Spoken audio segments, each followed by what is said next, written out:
Где-то там люди умирают, там, да, где-то у кого-то что-то происходит, но со мной этого никогда не случится.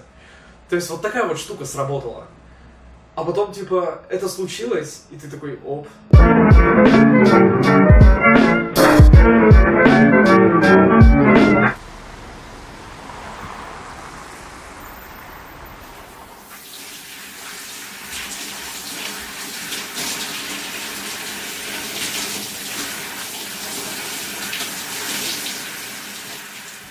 3 года назад у меня начались проблемы со здоровьем.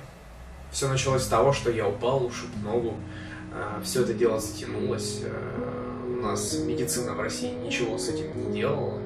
Ну, то есть я ходил в разные больницы к разным врачам, и все говорили разное.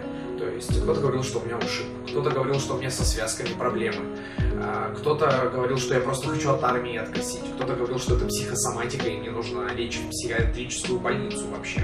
И довело все до того, что у меня в колене появилась опухоль и полость вверх и вниз около 20 сантиметров.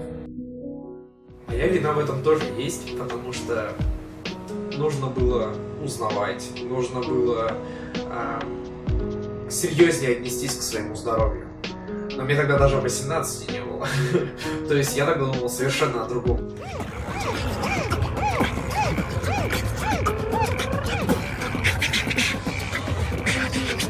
Первый мой вопрос, который я задал врачам, когда они увидели, что у меня вообще-то происходит: я смогу когда-нибудь бегать?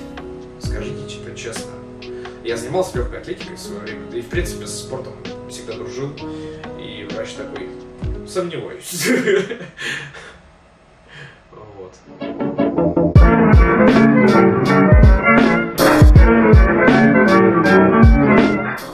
Моя мама начала сбор документов, чтобы меня отправить в Москву.